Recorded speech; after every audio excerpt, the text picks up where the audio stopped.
Bismillahirrahmanirrahim. Assalamualaikum warahmatullahi wabarakatuh. Waalaikumsalam warahmatullahi wabarakatuh. Semangat pagi semuanya.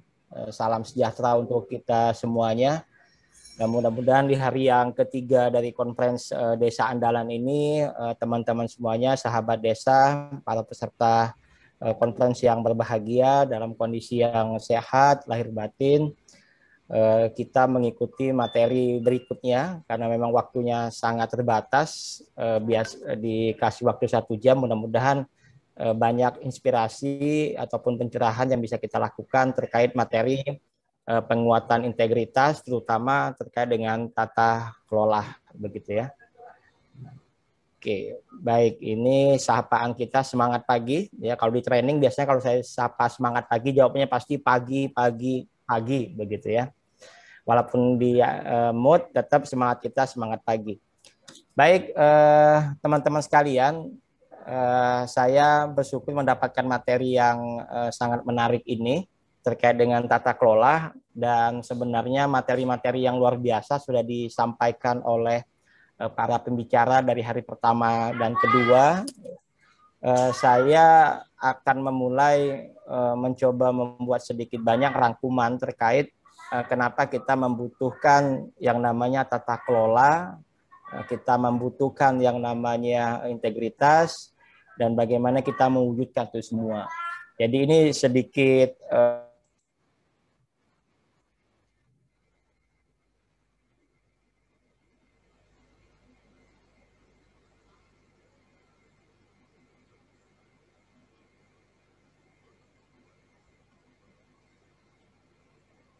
Halo Pak Rian. Mohon maaf Bapak, suara Bapak tidak terdengar di kita.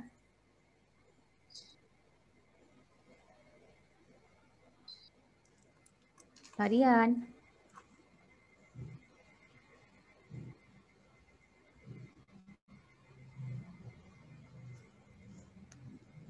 Halo Pak Rian.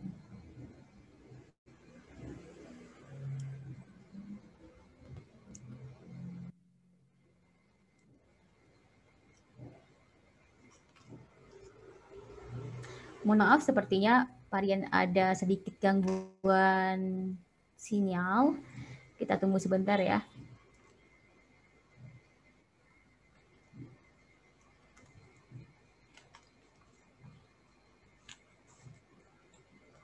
Di sini sudah hadir ya rekan-rekan dari,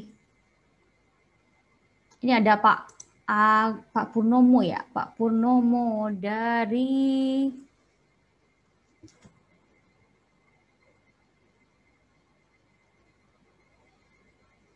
Minatani ya, Agus Purnomo. Luar biasa sekali teman-teman yang masih stay dari awal sampai hari ini ya. Itu ada Bapak Agus Purnomo Minatanon Kediri. Ya, sambil menunggu Pak Rian, saya ingin menyapa teman-teman di sini. Pak Agus, apa kabar? Dari Kediri, ada dari Padang Pariaman, Pak Ali Akbar, ada Ibu Asmawati ini dari Universitas Palembang. Apa kabar Ibu? Ada Bapak Ayub Bumdes BPM.id, ada Bapak Christian Runga, ada Ibu Darmawati Bulukumba, luar biasa ya. Sepertinya dari semua provinsi di Indonesia ada nih, dari Sumatera, Jawa, Sulawesi, Kalimantan, sepertinya ada semua. Ada Ibu Elin Kartikasari dari Kuningan, Ibu Diana. Halo Pak Rian. Apakah sudah tergabung lagi dengan kita, Pak? Halo Mbak, ini laptopnya sepertinya ada trouble, lagi dibenerin. Saya pakai handphone aja ya. Ya, siap. Untuk share screen-nya tolong dibantu di slide-nya. Oke, siap, baik. Baik, mohon maaf Mas Oksa, tolong dibantu share untuk bahan presentasi dari Pak Rian ya, Mas. Ya. Sebentar. Ya, slide yang tadi ya. Oke.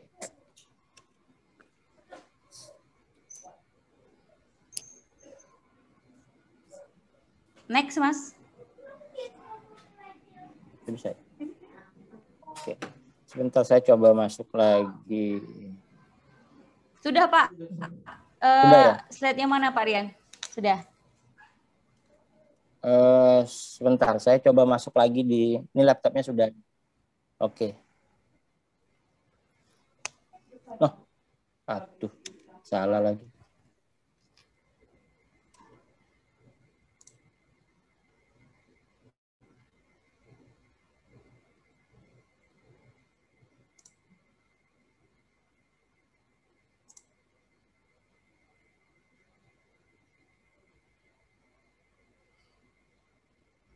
Oke, baik. Kita lanjutkan. Baik, Bapak Ibu sekalian, mohon maaf ada gangguan teknis. Jadi ini adalah sebuah desain, ya, sebuah desain terkait dengan bagaimana kita membangun sebuah keunggulan di desa, ya. Jadi terkait dengan tata kelola, saya ingin mengatakan bahwa kita mulai dari visi misi, kemudian dilanjutkan dengan rencana strategis di desa, gitu ya. Karena ini turunan yang perlu kita buat. Nah, intinya ketika kita membangun tata kelola, itu adalah kita sebenarnya sedang membangun yang namanya culture, membangun budaya pemerintahan di desa. Tadi dan kemarin juga beberapa pembicara mengatakan bahwa kata kunci dalam membangun tata kelola itu integritas. Teman-teman kemarin mungkin masih ingat Pak Indra Uno mengatakan bahwa keberhasilan program keberhasilan desa salah satunya adalah bagaimana orang-orang yang menjadi praktisi, yang menjadi penggerak, yang menjadi aparatur itu adalah mesti orang-orang yang berintegritas. Jadi kita perlu membangun ya bagaimana tata kelola desa ini ada 3 komponen penting yang perlu kita perhatikan, yang perlu kita lihat bahwa ketika kita membangun tata kelola yang pertama adalah kita adalah membangun orang itu sendiri. Jadi values orang begitu ya, ini menjadi sangat penting bagi kita sehingga kita bisa membentuk orang-orang yang berintegritas, ya, orang-orang yang unggul dan orang-orang yang profesional, gitu ya. Jadi semuanya, terutama di aparatur, ini sangat penting sekali. Yang kedua, tidak cukup kita membangun yang namanya sekedar orangnya bagus, tetapi dia mesti membangun sistem. Nah, tata kelola itu termasuk bagian penting kita membangun sebuah sistem. Dan terakhir adalah bagaimana kita membangun yang namanya sistem kepemimpinan. Kalau kita perhatikan dari diskusi-diskusi kemarin, banyak sekali juga yang melihat bahwa salah satu tantangan dalam membangun keunggulan desa, menjadikan desa itu maju, unggul, dan terkenal, itu adalah terkait dengan bagaimana faktor leadership, faktor kepemimpinan. Nah, ini menjadi hal yang penting yang kompetensi, kapasitas itu mesti selalu ditingkatkan. Nah, nanti di slide agak belakang kita akan lihat bagaimana desain terkait dengan tata kelola pemerintahan desa ini, sehingga kita punya ukuran-ukuran untuk bisa melihat seberapa jauh, seberapa sukses kita dalam membangun keunggulan desa. Nah, tentunya ada 3 kata kunci dalam membangun tata kelola dan membangun keunggulan desa. Itu leading sector strategisnya. Yang pertama adalah bagaimana bagusnya dan baiknya perencanaan strategis desa. Ini juga menjadi sangat penting, ya, perencanaan strategis keunggulan, gitu ya. Nah, kemudian yang kedua adalah bagaimana pengawasan terintegrasi. Ini yang terkait langsung dengan tata kelola. Dan yang ketiga adalah terkait dengan SDM, kita membangun yang namanya kompetensi aparatur yang unggul. Nah, sehingga memang 3 hal ini menjadi kunci utama bagi kita, ya, mendapatkan keuntungan strategis dalam membangun desa. Nah, apa keuntungan strategis itu? Salah satunya adalah yang pasti bagaimana desa itu meningkatkan PAD, yaitu adalah pendapatan asli desa, gitu. Ini salah satu yang memang diharapkan desa maju unggul terkenal itu salah satunya adalah bagaimana keberhasilan meningkatkan taraf ekonomi, kemudian pendapatan, ya, pengelolaan itu menjadi unggul gitu. Next. Lanjut.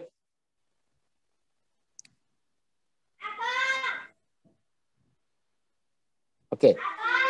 Karena memang ini terkait dengan integritas, ya saya ingin membahas sedikit kenapa integritas itu menjadi sangat penting, gitu ya. Kenapa dalam membangun daerah, membangun desa, integritas itu menjadi penting. Nah, apa itu integritas? Biasanya kita punya banyak definisi, tapi saya ingin memberikan satu definisi bahwa bagaimana integritas itu menjadi penting. Lanjut.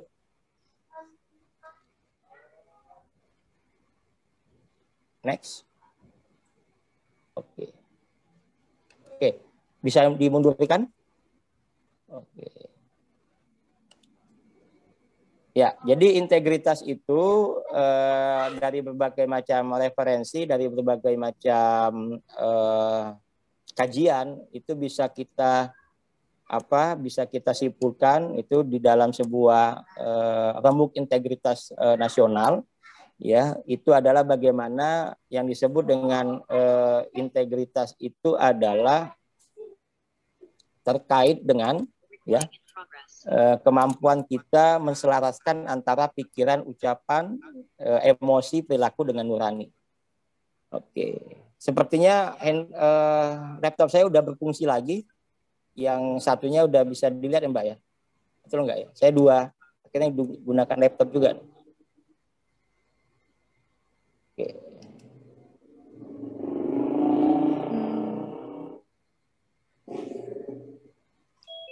Oke. Satu lagi namanya Rian Utama Desa Andalan ya Pak? Ya, betul. Tapi ini masih di unmute ya. Ini saya minta host untuk membukanya.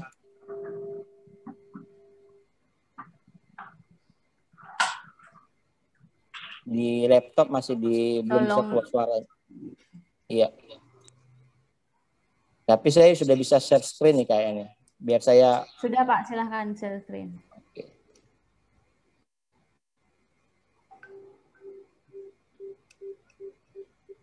Host disable. Sudah muncul screen-nya belum ya? Belum Pak Rian. Mas Oksa tolong atas akun Rian Utama Desa Andalan tolong dijadikan host dulu ya. Di host. Oke. Sudah Mbak Betty. Sudah ya. Oke, baik. Belum ya? Sudah Pak, silahkan Pak Rian.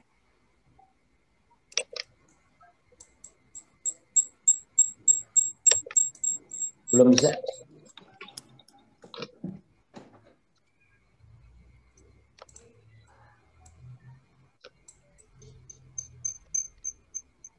Ini bahasanya host disable participant screen sharing. Jadi belum dibuka.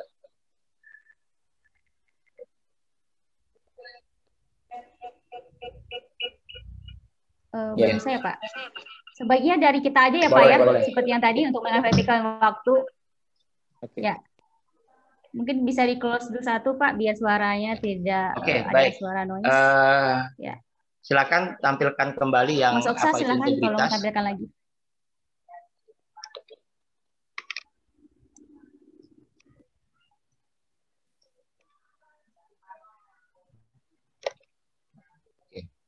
Ya, lanjut. Oke, jadi secara umum kita bisa mesepakati bahwa yang namanya integritas itu adalah keselarasan antara pikiran, emosi, ucapan, perilaku, dan nurani. Nah, ini menjadi penting bagi para sahabat desa andalan, ya, ataupun nanti aparatur ataupun penggiat di aktivitas desa, bagaimana profil kita sebagai seorang yang bergerak langsung di dalam aktivitas desa, itu betul-betul bisa menampilkan karakter integritas. Karena integritas ini terkait dengan trust, terkait dengan kepercayaan. Artinya, ya, ketika kita melakukan sesuatu, orang akan sangat melihat sejauh mana kita bisa menjaga antara apa yang kita pikirkan, apa yang kita ucapkan, apa yang kita lakukan itu selaras tidak, ya, sinkron tidak nyambung tidak satu dengan yang lainnya. Karena ini sangat penting karena kita terkait dengan aspek pelayanan publik ya, pelayanan kepada masyarakat. Jadi bagaimana kita semaksimal mungkin untuk satu kata antara perbuatan, perkataan, kemudian perilaku dan nurani gitu. Lanjut Mas.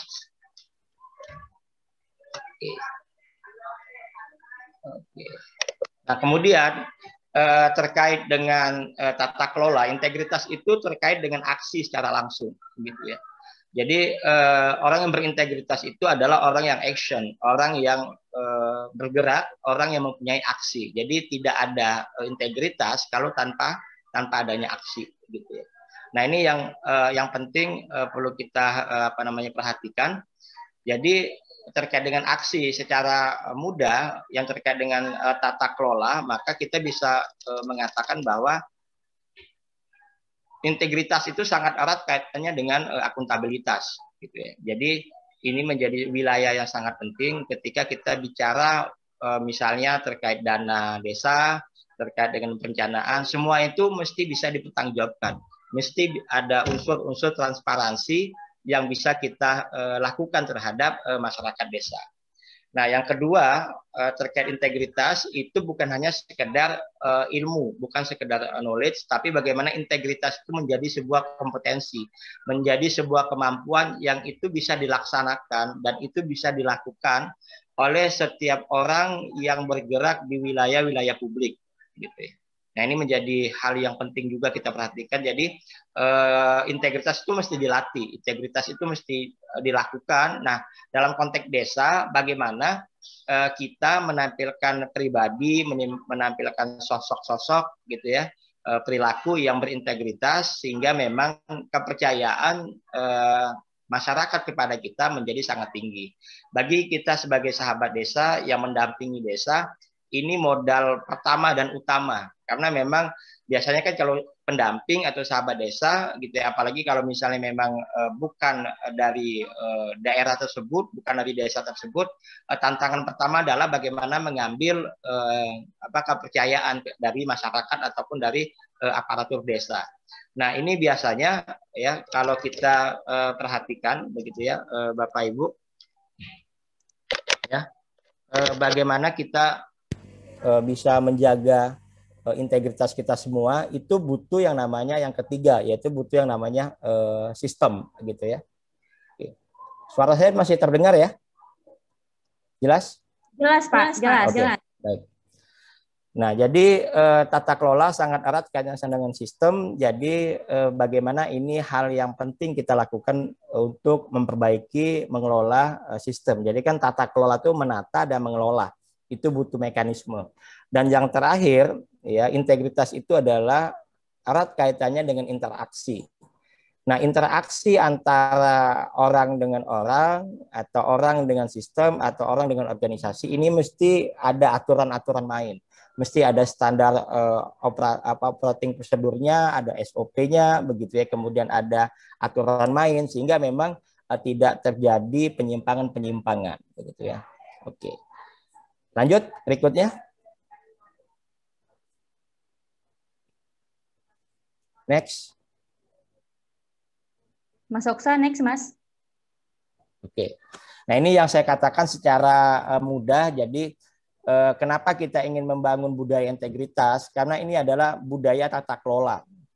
Gitu ya. Jadi penting kita sampaikan, desa itu pun menjadi sangat penting. Jadi kalau tadi saya dengar Pak Dede mengatakan kalau misalnya 10% desa di Indonesia itu maju unggul, itu tidak bisa dilepaskan dari tata kelolanya. Jadi jangan pernah berharap, jangan pernah bermimpi ketika terkenal, maju, dan unggul, itu tata kelolanya tidak baik. Itu tidak ada ceritanya. Jadi semuanya mesti mesti selaras begitu. Jadi maju unggul terkenal itu salah satunya adalah budaya pemerintahan, budaya integritas di desa itu mesti juga bisa dioptimalkan. Nah, kita lihat integritas itu ada di individu, di organisasi, dan di antar organisasi, antar sinergi antar pilar. Jadi maksudnya adalah desa itu tidak bisa baik sendirian, bagus sendirian tata kelolanya kalau dia tidak disupport oleh pemerintah desa, tidak disupport oleh kementerian. Ya, nah bagaimana masing-masing pihak ini semuanya sinergi satu dengan yang lainnya, ya semua stakeholder itu bisa membangun integritas bersama-sama, begitu ya.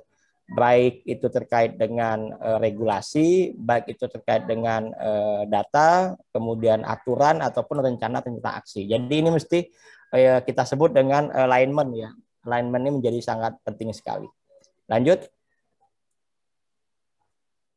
Nah, yang paling penting adalah kenapa integritas itu menjadi sangat penting dan kenapa materi integritas, penguatan integritas dan tata kelola itu menjadi satu materi disampaikan di konferensi ini.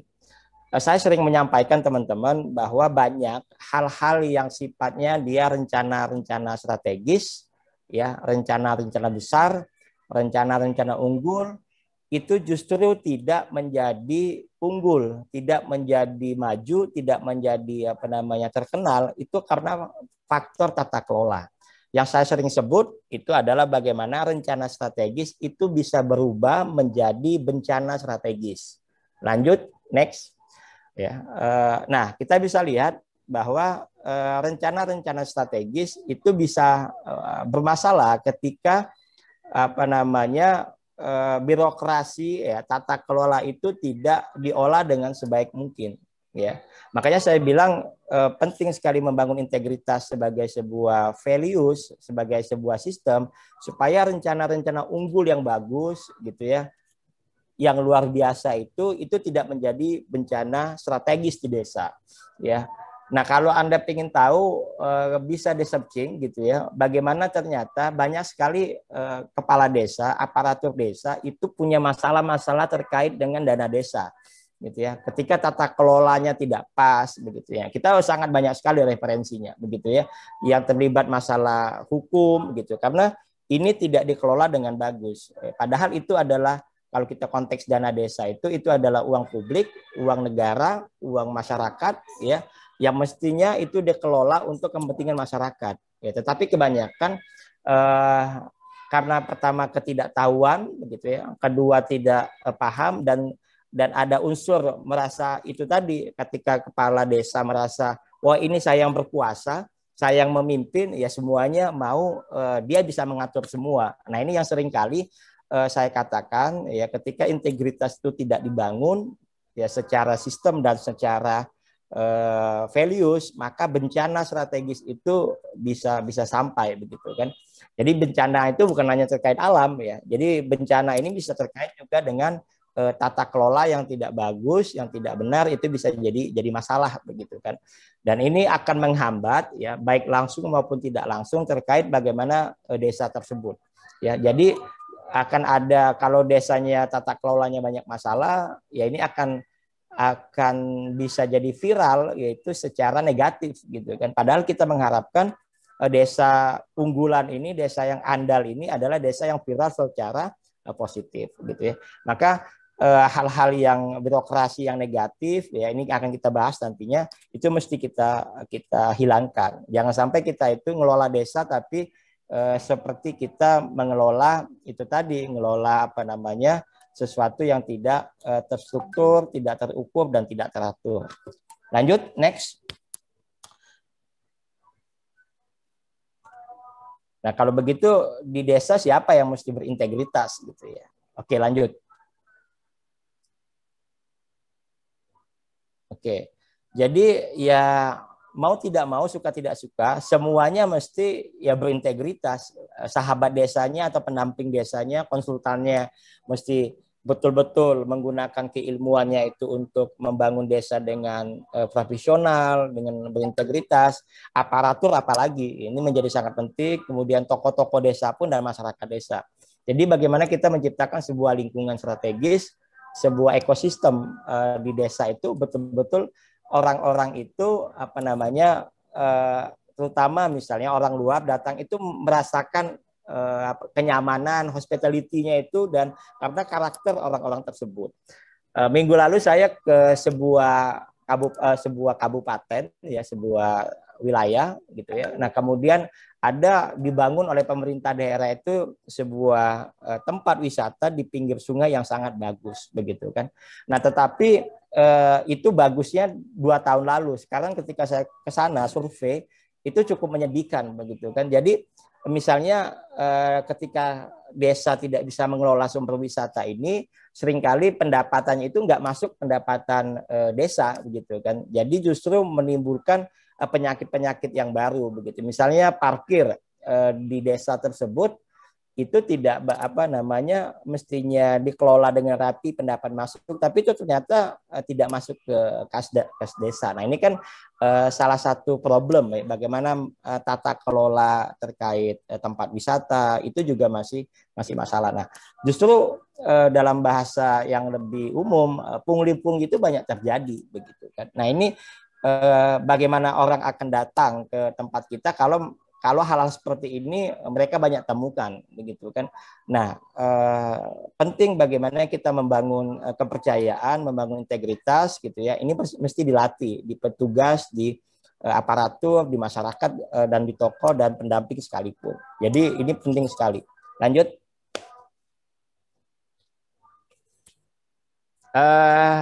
Ini juga yang penting untuk penguatan integritas supaya kita juga bisa paham bahwa integritas itu ketika kita lakukan itu bukan seperti jalan yang mulus, jalan yang tanpa hambatan, tetapi integritas bagi seorang sahabat desa, aparatur itu adalah tahapan-tahapan yang penting. Karena memang orang transparan, orang jujur itu menjadi level 1 dari integritas. Jadi integritas yang paling dasar itu adalah bagaimana membangun kejujuran sesuai dengan nurani. Ya, itu yang level 1 itu standar gitu ya. Nah, yang kedua adalah tantangan menjadi orang berintegritas itu adalah terkait dengan konsistensi.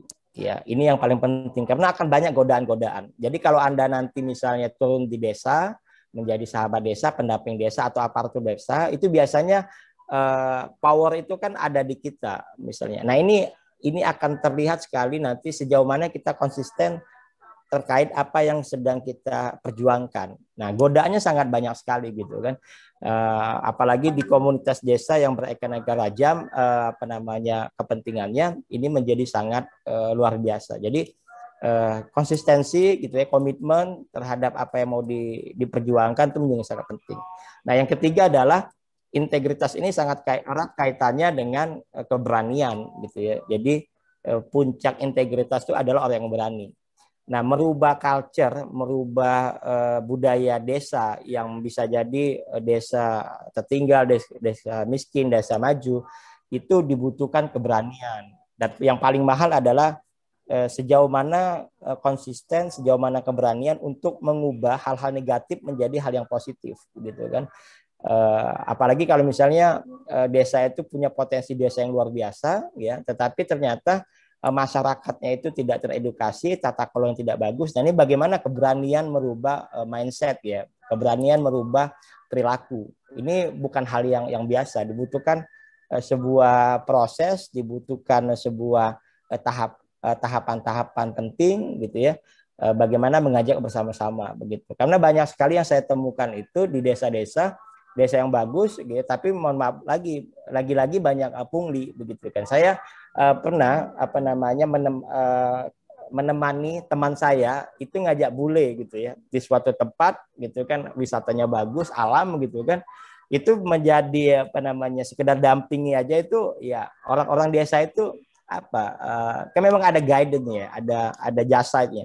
Tapi kan ada rasionalisasi begitu. Nah, ini kadang-kadang ada kesempatan orang yang tanda kutip banyak uang gitu kan, dimanfaatkan, kemudian ya terjadilah hal-hal yang semestinya tidak wajar begitu. Nah, ini kan ketika tata kelola itu tidak diatur.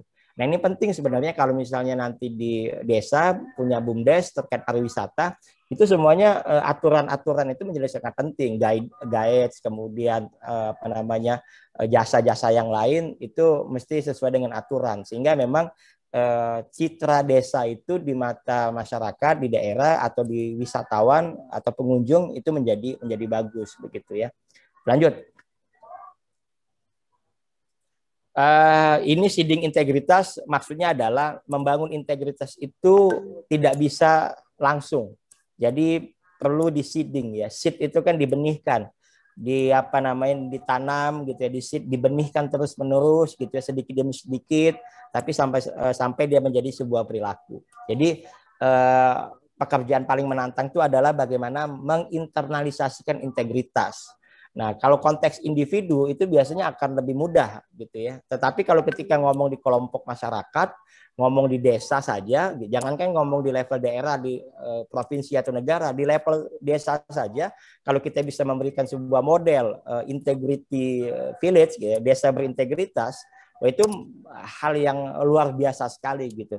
Karena ini semua stakeholder mesti dibangun bagaimana terkait dengan integritas itu sendiri. Makanya nantinya integritas itu menjadi budaya yang kita inginkan gitu ya. Lanjut.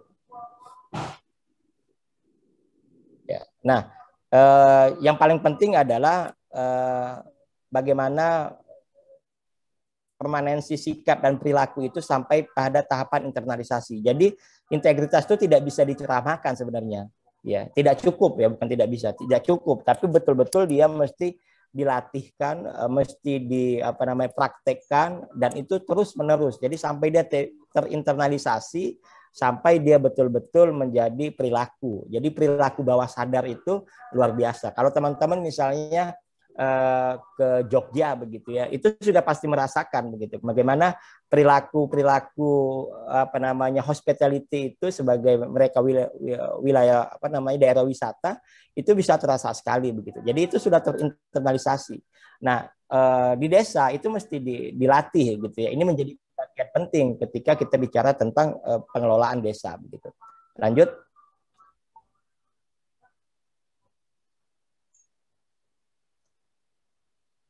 Intinya adalah bagaimana dalam membangun desa andalan, integritas itu menjadi pondasi tata kelola desa. Jadi ini perlu teman-teman sadari semuanya yang aktif di desa, bagaimana kita menjadikan integritas itu sebagai tata kelola desa. Nah, kita lihat apa itu tata kelola desa.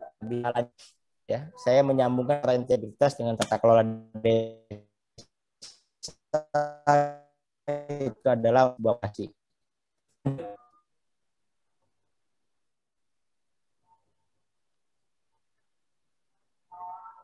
Operator. Oke. Lanjut saja.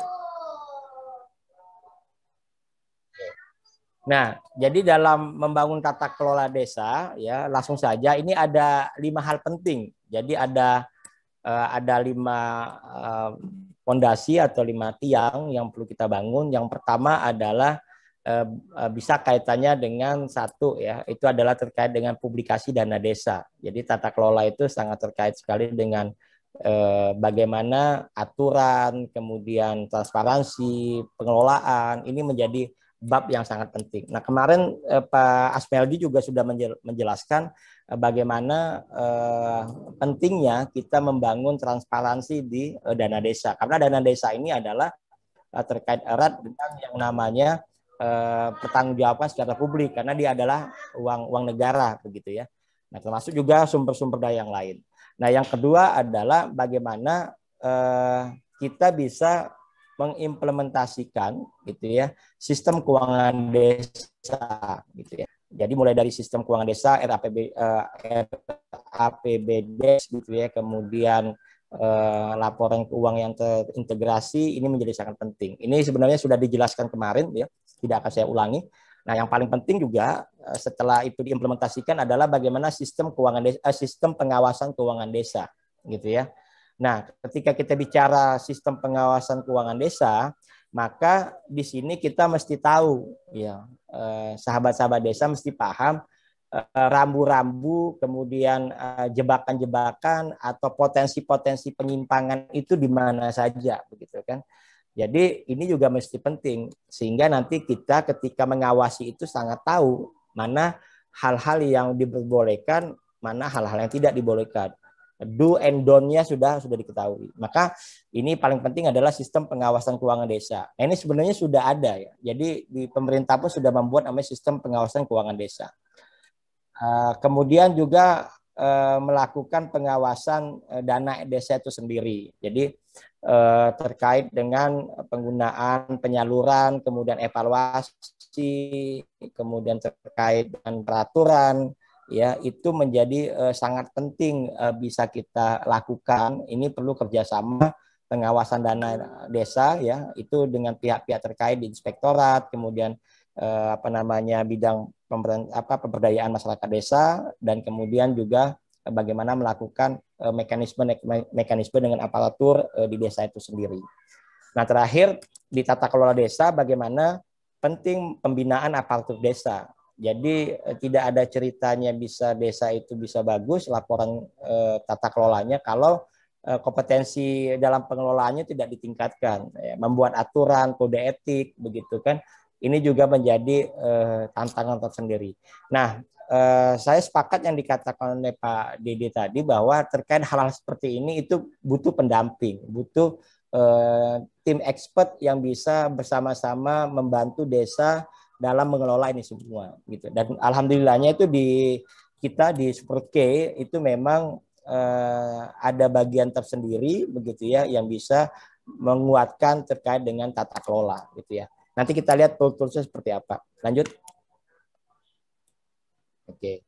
Nah, jadi penyimpangan dana desa ini sangat banyak sekali ya, masih banyak. Dan kalau kita lihat dari sekian banyak permasalahan tata kelola desa, ya penyimpangan dana desa itu yang dominan itu adalah sebenarnya sistem pengawasan. Ya, selain lemahnya pengendalian internal, kemudian sistem administrasi, kemudian dan ditambah masyarakat ataupun publik itu cuek gitu ya, tidak peduli gitu kan, ya terserah saja begitu kan.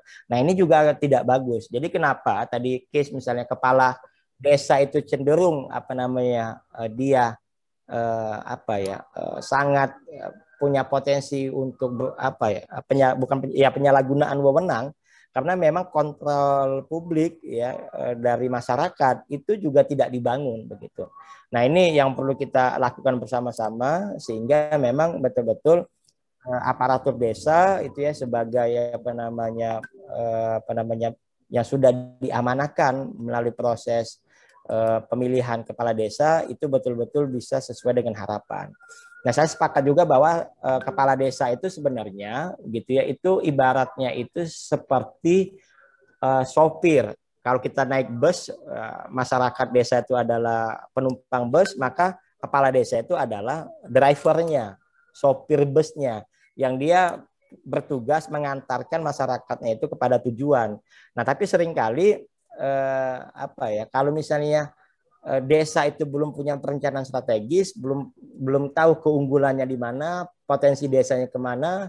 Nah, itu seringkali suka-sukanya driver. Maka saya lewat sini aja, lewat jalan ini. Padahal sebenarnya jalan yang sudah ditentukan untuk mencapai keunggulan itu sudah ada. Nah, yang sudah ada kadang-kadang saja masih bisa dibelokkan, apalagi yang desa itu punya potensi tapi tidak bisa dirumuskan ya, membuat peta jalannya itu mencapai kepada keunggulan. Nah, ini yang perlu diperhatikan sehingga memang penyimpangan-penyimpangan itu masih sering banyak terjadi ketika kita berkaitan dengan hal-hal yang sifatnya ditata kelola. Oke, lanjut. Nah, strateginya ada 3. Jadi untuk mitigasi penyimpangan tata kelola desa ya, saya cepat saja. Pertama adalah di preventif, di sistem begitu kan, di pengendalian. Nah, ini penting nih, saya mengusulkan sedikit nanti ke depan. Desa ini tata kelolanya pendekatannya bisa jadi kita ISO-kan gitu kan. Pendekatan ISO, nggak tahu ISO berapa begitu ya, tapi memang penting sehingga memang desa kita itu punya jaminan begitu kan bahwa proses-proses itu sudah sesuai gitu kan. Kemudian sistem dan prosedur, kemudian resiko penyimpangan ini semuanya bisa kita buat. Ini terkait preventif, jadi pencegahan terkait dengan penyimpangan tata kelola. Kemudian yang paling penting yang kedua adalah membangun edukasi, ya, edukasi ke aparatur, edukasi ke masyarakat, gitu ya, ke stakeholder, ke pihak-pihak terkait, misalnya ke investor atau ke pengelola desa, BUMDes, ini juga menjadi sangat penting, ya. Nah, yang ketiga adalah deteksi, ya. Jadi mesti punya tim, punya yang punya kemampuan untuk mendeteksi ketika terjadi penyalahgunaan atau penyimpangan dari tata kelola desa ya. Jadi salah satu yang paling penting dalam mendeteksi mitigasi resikonya itu adalah dengan pendekatan IT. Jadi semakin ada smart IT-nya, itu akan semakin memudahkan kita untuk mengendalikan, mengawasi hal-hal yang terkait dengan tata kelola. Kuncinya ya, strategi ini akan sukses kalau menggunakan faktor suksesnya ada kompetensinya, komitmen dan kontribusi. Lanjut. Karena saya cuma waktunya setengah jam ya, tapi nggak tahu nih. Oke, lanjut.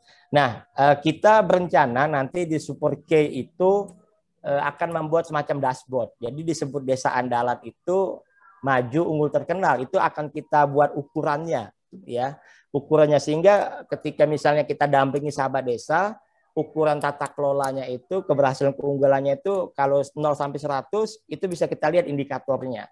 Ya. Nah, kalau ini bukan hanya kaitannya dengan bukan hanya kaitannya dengan keuangan saja, tapi semua aspek yang bisa membuat desa itu maju unggul, kita akan coba buat dashboardnya. Ya, ini beberapa contoh yang yang sedang kita rumuskan, misalnya level of engagement, keterikatan. Ini bisa kita buat bagaimana keterikatan antara masyarakat dengan aparatur dengan BUMDes, BUMDes dengan investor, itu bisa kita buat. Jadi kita buat gradingnya nantinya itu. Kemudian tunas desa ini kalau bahasa yang lain itu ada orang-orang yang jadi model, yang jadi motor penggerak di desa, begitu ya. Yang bisa mempercepat akselerasi kemajuan desa. Jadi kayak tokoh-tokoh muda gitu ya, ataupun tokoh-tokoh yang memegang peranan penting, bagaimana mereka bisa membawa keunggulan desa. Nah, misalnya tunas desa itu kita ambil Pareto misalnya. Kalau misalnya desa itu jumlahnya penduduknya ada 10.000, nah kita ambil Pareto 20-80. Jadi cukup menggerakkan tunas desanya 20%. Jadi 20% berarti sekitar 2.000 ya. 2.000 orang yang aktif gitu ya. Itu akan bisa men-trigger 8.000 warga desa yang lain. Jadi ini ada skenario, ada karakter, dan ada bagaimana membangun kompetensinya. Kemudian juga kita lihat ada level kolaborasinya, ya sejauh mana dia bisa kolaborasi. Kemudian assurance ya, level assurance-nya, jaminan, kemudian komitmen, sistem dan tata kelola, dan satu level kepemimpinan. Jadi di materi ini sebenarnya kalau kita lihat dashboard, kita baru bahas tentang sistem dan tata kelola. Jadi integrity itu masuk di sistem dan di tata kelola. Padahal yang lain-lain itu banyak variabel-variabel yang lain. Nah, ini coba kita buat model, siapa tahu kalau Bapak Ibu desanya mungkin terutama desa sahabat andalan, kita bisa buat laboratoriumnya begitu kan. Jadi ukuran-ukuran keberhasilan itu ya itu bisa kita ukur gitu. Jadi bisa kita buat, dan dengan perkembangan teknologi kita bisa buat pendekatannya pakai aplikasi gitu. Jadi mungkin nanti mudah-mudahan kita bisa buat aplikasi desa andalan begitu ya. Itu adalah dashboard untuk melihat semua aktivitas gitu ya. Next, lanjut. Oke, ini peran sahabat desa ya terkait bagaimana pencegahan penyimpangan. Ya, hampir sama tadi, buat deteksi, buat kajian, investigasi gitu ya. Kemudian bagaimana memberikan rekomendasi. Lanjut.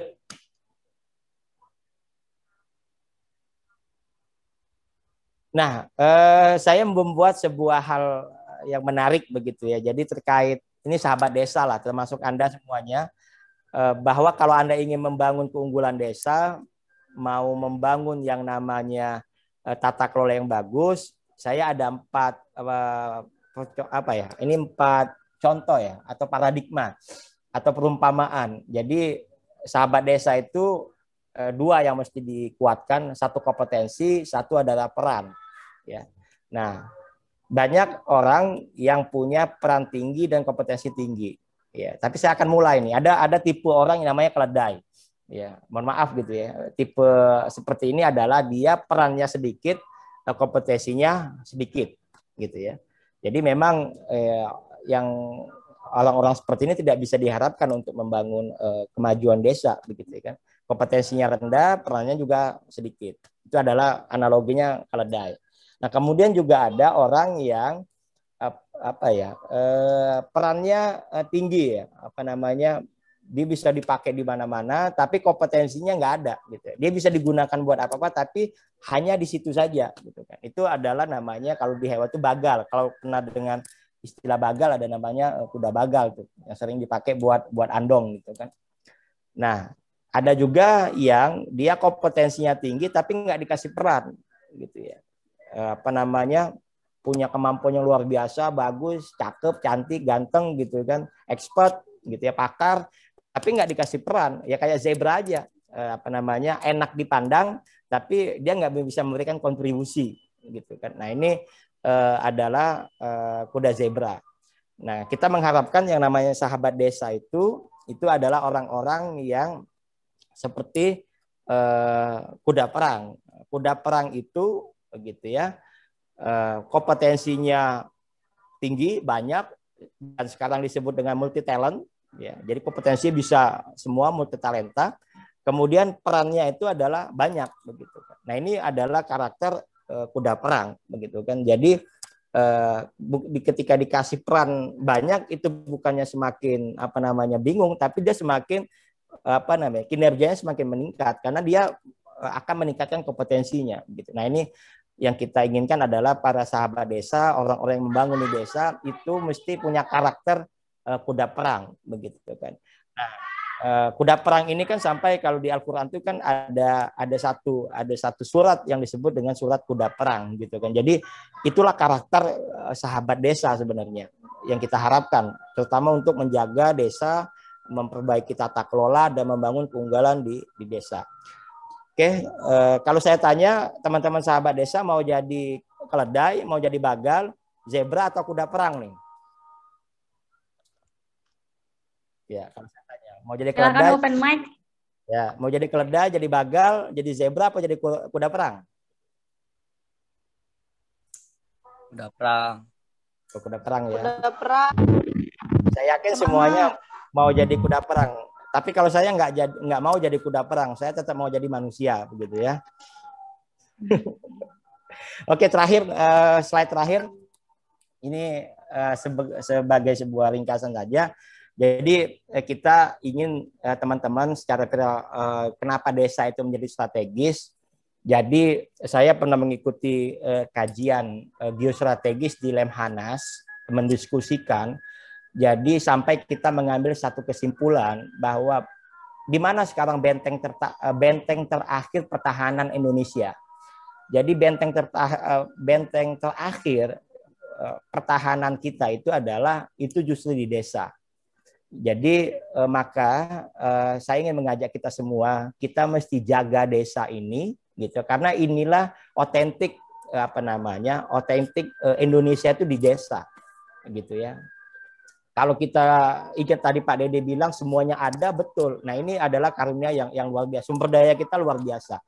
Problem kita sekarang kan adalah bagaimana meningkatkan sumber daya manusianya. Jadi tantangan kita adalah meningkatkan kualitas itu. Bagaimana kita mesti pertama membangun tata kelolanya dulu, dynamic governance, ya, tata kelola pemerintahan desa yang dinamis.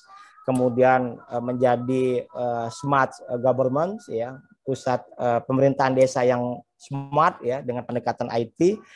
Kemudian kita berharap desa itu adalah tempat orang-orang jadi bahagia. Saya begitu. tidak mendengar suara Bapak. Oh ya? Okay. Sudah Pak, sudah jelas. Jadi kita ingin pertama desa ini kita jaga bareng-bareng, ya, dengan integritas dan produktivitas kita jaga. Kemudian kita buat desa ini mandiri, baru kemudian desa itu menjadi unggul. Mudah-mudahan ini ketika kita membangun keunggulan desa, itu bentuk kontribusi kita menjaga benteng terakhir bangsa Indonesia, dan kita akan membuat desa itu menjadi desa yang unggul, ya, mendunia. Jadi kita tidak akan bisa ngikut keunggulan dunia kalau kita ngikutin mereka. Tapi mindsetnya adalah kita buat desa kita unggul sehingga dunia itu mengikuti kita atau mengikuti desa kita. Demikian yang bisa saya sampaikan sebagai sebuah pembukaan karena memang waktunya cukup terbatas. Mudah-mudahan ada waktu yang cukup kita untuk diskusi dan tanya jawab. Silakan Mbak Betty, terima kasih.